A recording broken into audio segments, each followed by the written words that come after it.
Christine with Kids in the Kitchen, and we're going to talk about microwave safety. So everybody's microwave is a little bit different, but we're just going to go with mine, and from there we're going to work on it, knowing that yours is going to be a little bit different. So generally speaking, on most microwaves there's a 30-second button, which can be a fast start, and then usually a start button. Now, what I just did there, and I pressed stop and clear as I started it, you never ever want to run your microwave empty, because what will happen is that it will crack this glass plate, which has happened before. Never run your microwave empty. So when we're running our microwave, what we're going to do typically is press a time cook button. Mine does not have that, but if I wanted to do 1 minute and 30 seconds, and then I would press start, and that would be 1 minute 30 seconds and start. Some kitchens it's time cook and then the time and then press start. If we made a boo-boo, we're going to hit stop and clear, and that's also how we turn it off. We usually have vent buttons, or for example, mine is right here. There's a vent, there's speeds. I know at the schools that we use that there's vent buttons.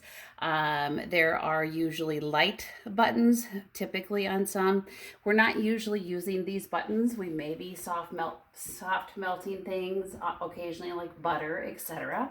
The important thing is to know that we never ever run a microwave empty, that we don't do that because it's going to crack whatever, it's going to ruin the microwave and crack the dish.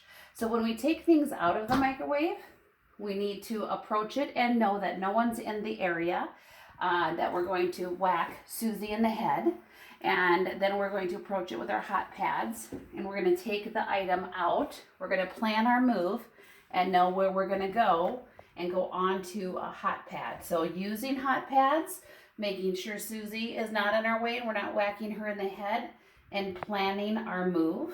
And then we're closing the door when we're done, and we make sure that we press stop clear. And the last thing with microwaves is that at the end of every single use that we clean it out. We're going to wash the insides, the top, and the glass, and that we're removing the glass to clean it as directed by our teacher, and that we have to be careful with that because it is heavy and you don't want to drop that and break that. But our microwave should always be nice and clean and not disgusting and dirty, and we're not slamming our door. We're pressing it closed gently. My husband is just rolling his eyes at me because I do slam the door.